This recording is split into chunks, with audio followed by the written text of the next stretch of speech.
playlist, and we're asking you to submit your favorite song to NASA Moon Tunes. Any road trip needs a soundtrack, and so does spaceflight. So if you are making the journey, what would be your favorite song to include on your playlist? Put your song on the NASA Moon Tunes list. Use the hashtag NASA Moon Tunes to connect or go to nasa.gov. So some things are scripted out. He's an astronaut. He's an educator. He's a flight engineer. He's a crewman aboard the International Space Station. And now, he's a DJ. This is The Joe Show on Third Rock Radio. Hey everybody, welcome to The Joe Show.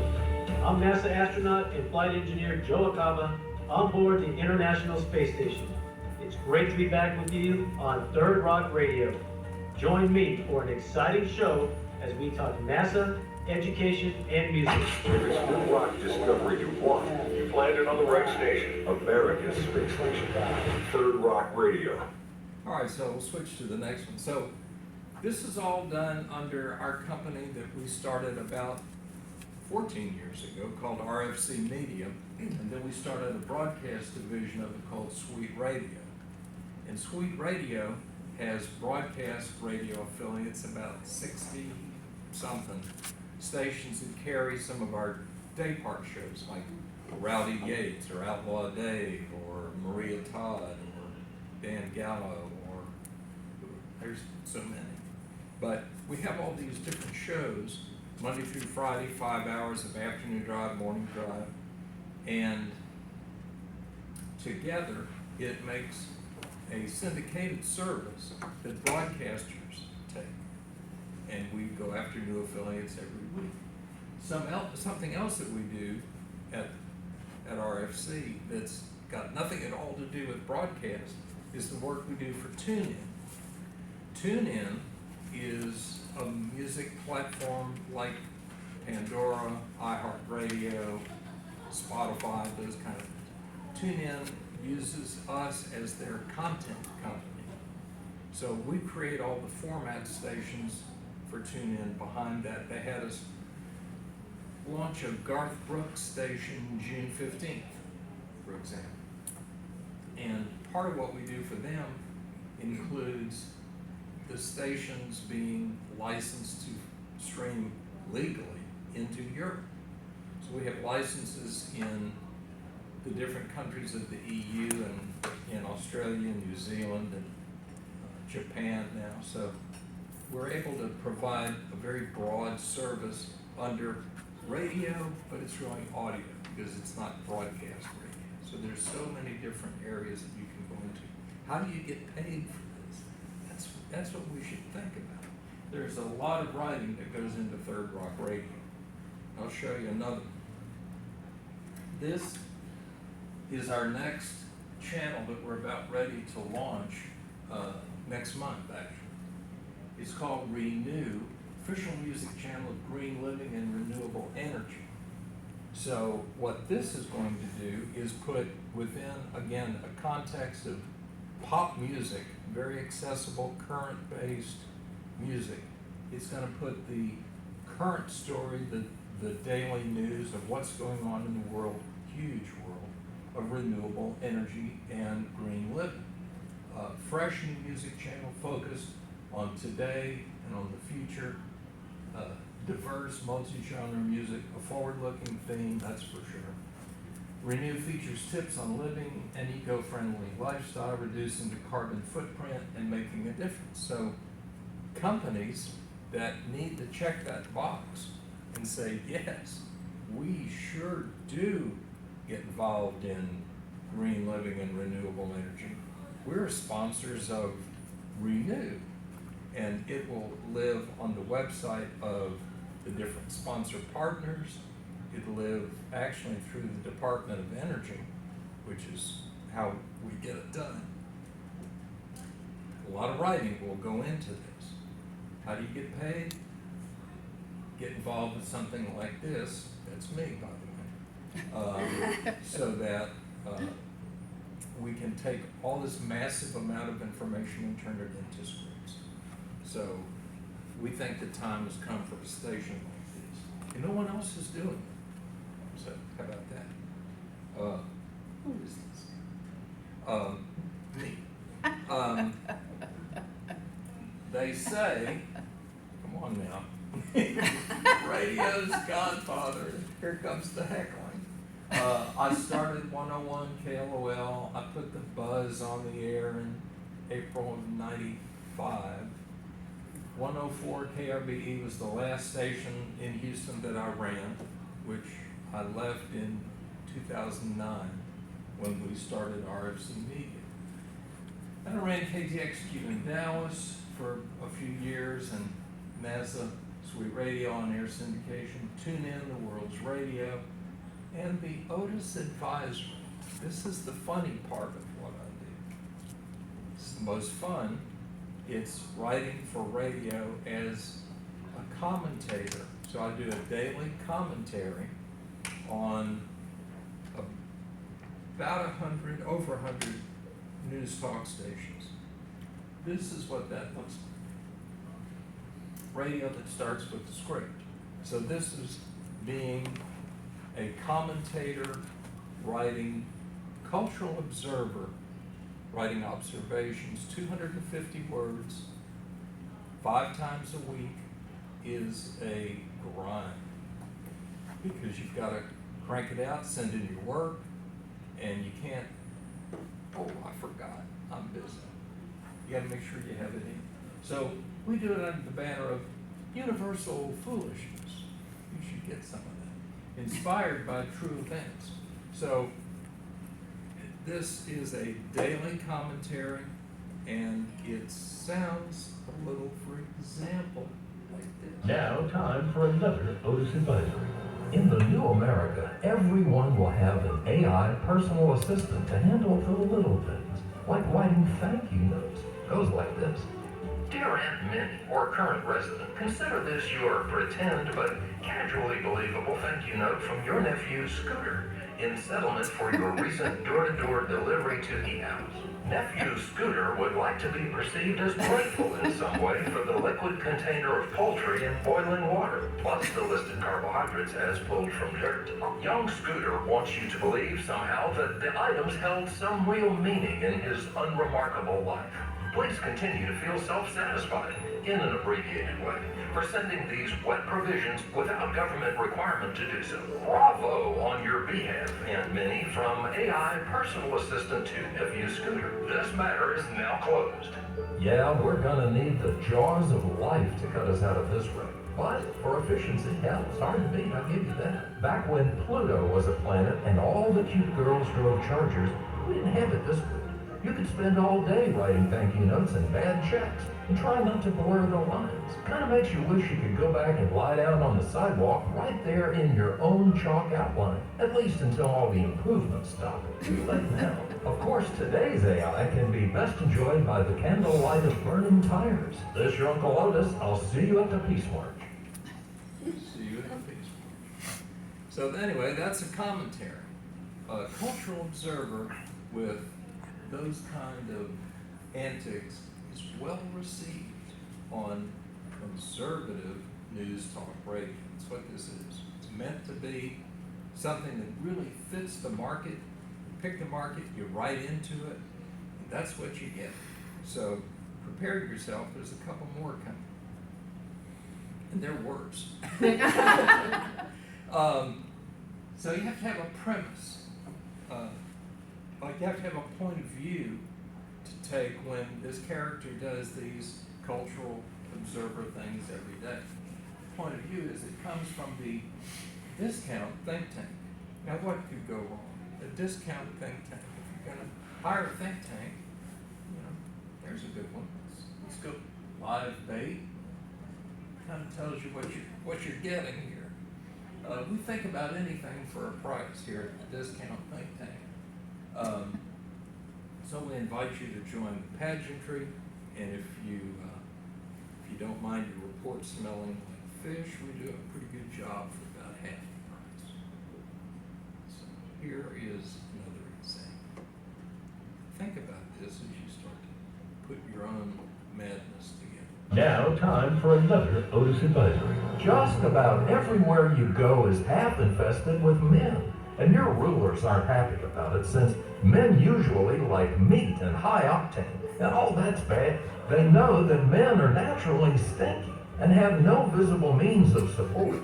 This leaves them open to becoming victims of wife supremacy, which means they're SOL. That's Flemish for somewhat out of luck. There's no cure for wife supremacy, and the chances of it happening to you increase with age.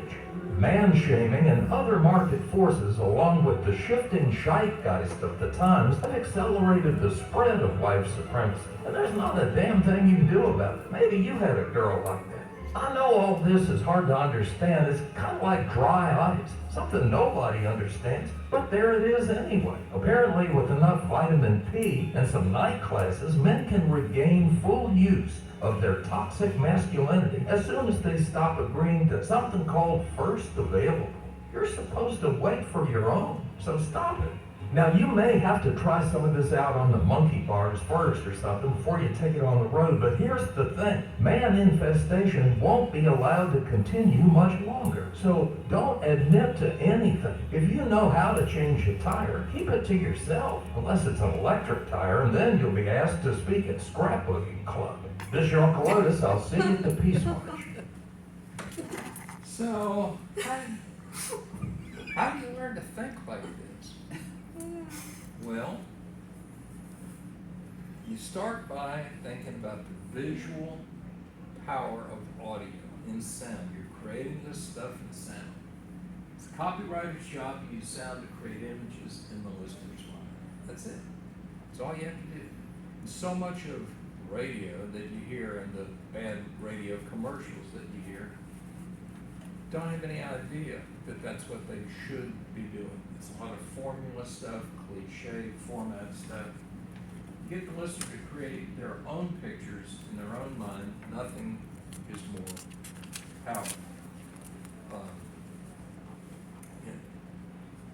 I want to play you this example because this is a classic example of radio doing something you can't do on television. Imagine trying to do this on TV. Radio? Why should I advertise on radio? There's nothing to look at, no pictures. Listen, you can do things on radio you couldn't possibly do on TV. That'll be the day. All right, watch this. Okay, people, and now when I give you the cue, I want the 700-foot fountain of whipped cream to roll into Lake Michigan, which has been drained and filled with hot chocolate. Then the Royal Canadian Air Force will fly overhead towing a 10-ton maraschino cherry, which will be dropped into the whipped cream to the cheering of 25,000 extras. All right, cue the mountain.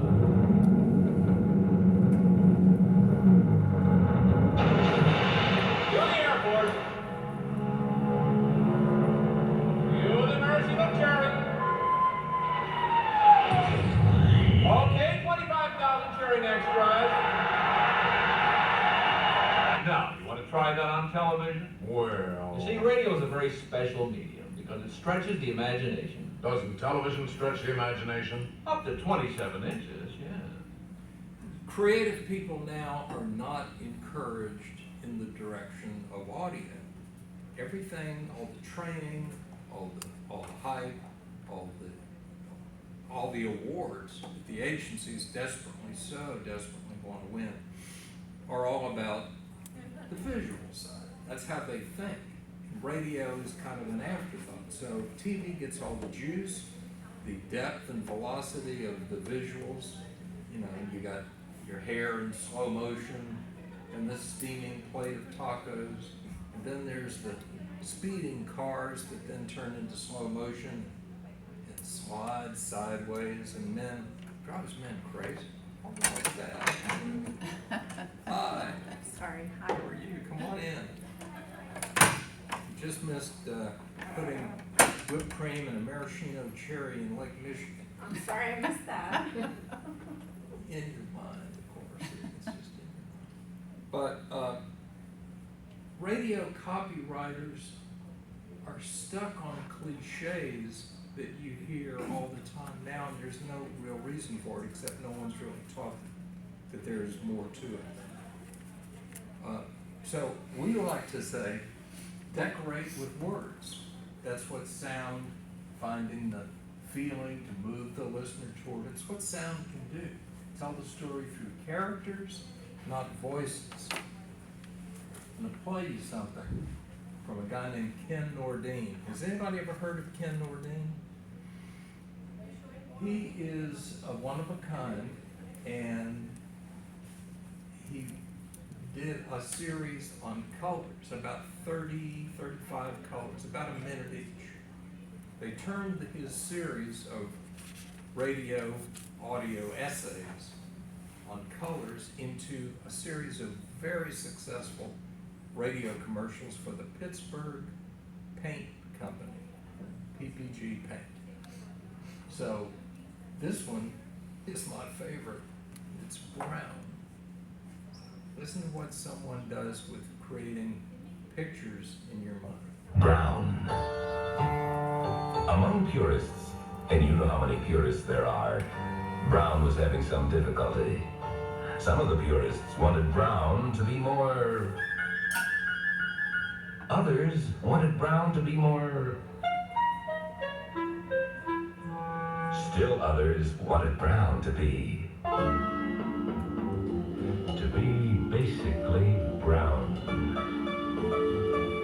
Yeah. A lesser color might have fallen apart, but brown met the problem beautifully. By becoming just about as basic, just about as subtle as you can just about get. That's why you hear so many people saying, my, that's a subtle brown. That's the way it's been ever since. Even with a light tan, or sweet dark chocolate, or deep brown eyes. Next time you see brown, any shade, remember, subtle, basic, brown. But anyway, taking something like that, going that far with it, tagging that with the color of a paint, a brand, and that's twice as long as it should be. It should be half that length. Make a radio commercial out of a series, and you would get the different colors. You're going to notice that, and you're going to do it on radio for a paint color that you're supposed to only be able to do in visual. But you don't need visual. You can create the picture in your mind. So here is something that we created to illustrate this. Audio paints the picture, sets the mood. The sound of desolation, wind blowing, despair. I wonder how that's going to work.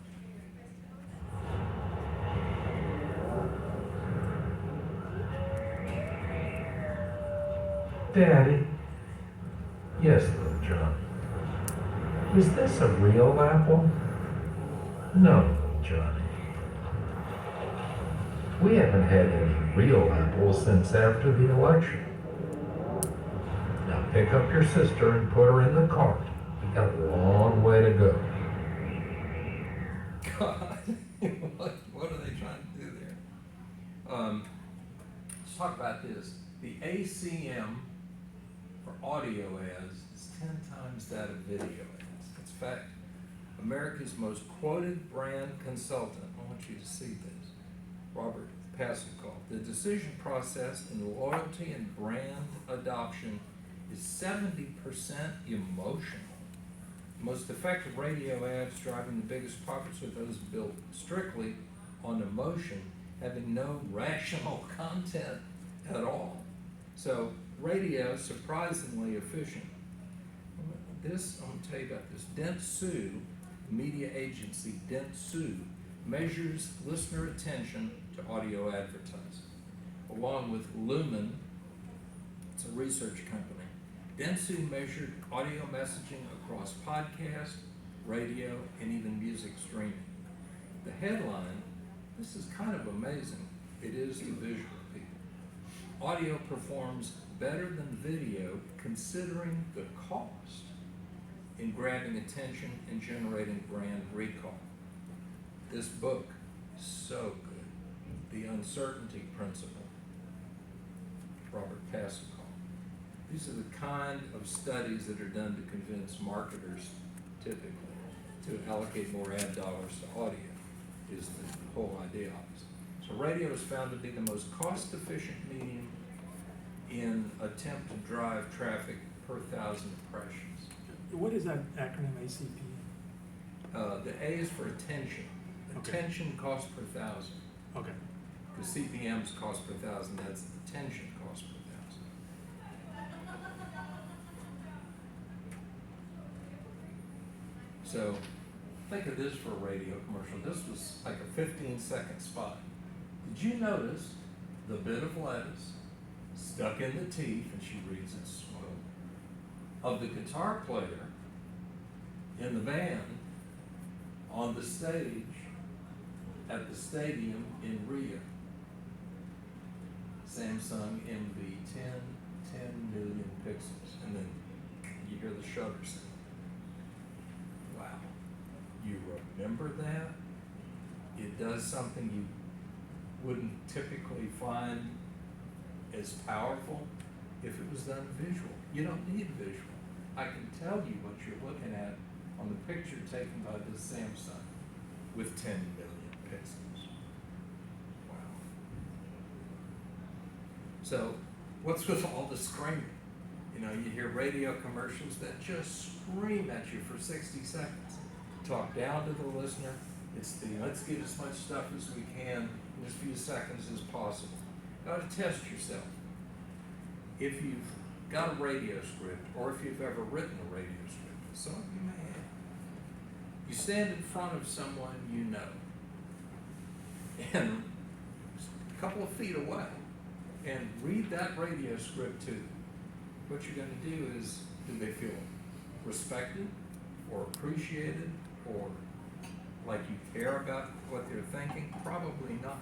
Car speakers are right there in the car with you. They're only a few inches from you. The screaming is just a cliche that somebody thinks they have to do and continue to do, or they won't pay attention, Bob. We've got to scream. It's just not true. Radio is the media for the time-poor lifestyle. You can't check Facebook when you're on a motorcycle. You can't listen to the radio. So now we're going to try another Otis advisory. This one is a little different. We have microphones, so I'm not afraid to use them. Cultural Observer, Social Gadfly, National Treasure. Let's see what we do with this. Remember, it's for conservative talk radio. Now, time for another Otis advisory. Now that we know men can get pregnant, some are beginning to notice how that's just the easy part. The real problems come later, at birth. Doctor steps into the room. Now, partner, I hope you're up for this. I know today's your big day and all, but here's the thing. We have looked at the math down there and tried to solve for X. I gotta tell you, this is gonna be a hell of a tight fit, so it's definitely gonna hurt. You got brass ovaries though trying this, I'll give you that. I don't even see an overhead bin up in there. Where do you have the little guy stuffed exactly? Either way, cowboy, when I give the word, just roll over and draw up one knee. Nurse Hiccups here will do her thing, and we'll see if we can get this little fella out and dressed for court. By the way, you need some nose clippers or something before we get started. Just say it. Now look, usually we give you something for pain, but we're supposed to cut back on anesthesia to help with global warming. Sucks for you, I know, but hey, you pull this off and you'll be Woman of the Year for sure. Next time, you might want to just stick to cross-dressing. You know, like when you switch from Italian to Greek. No, I'm just messing with you now. This is your Uncle Otis, and if you like your politics bone in, this will be your year. I'll see you at the Peace March. Unbelievable. Your coach class ticket to come. Now, anybody needs a personal apology. We have a form you fill in, a personal apology. You're sorry if I offended you. You have to check the box. Your wife's sister or other. What Uncle Otis did wrong. Just write that out. Send it in. Lady in the back will take the forms. Is that right? Thank you. Sweet. So, you have these T-shirts available. You would like. Comedy has a victim. The reason I played you this stuff to shock you a little bit, because comedy has a victim, and it's okay. It just does. It's okay to be nervous. Start your victim list. It's pretty obvious. There are some wonderful punching bags out there that are just waiting. Oh, look at that. There's highball time. Real cool. Kim, have you seen this before? I don't think so. Oh, this is your first time. Well, there we go. So it's okay to be stupid. Let me say that again. Stupid is good in the world of comedy. You're not going for accuracy. It's comedy. It's not research. It's fun. It's so fun. Let's try this. Now, time for another Otis Advisory. Maybe, just maybe, you're thinking about hiring little Johnny from the local high school or someone like it and see if they want to come work at your store and sell tube socks. Well, that's cute and all, but here's some things you need to know. First, don't expect too much because little Johnny can't read and damn sure can't add. But to be fair, neither can any of the other graduates after their 16 years of what you used to call school. Oh, Otis, you ask. What do you mean little Johnny can't read or add? How can that be? Didn't they get a diploma signed by Governor Soros? Well, have you ever seen the governor add up anything? No. Then how the hell would he know? Look, there's a good reason why school has become base camp for stupid. But it's not the kids' fault, since there are no more wrong answers. It's a miracle. Kids spend all day on junk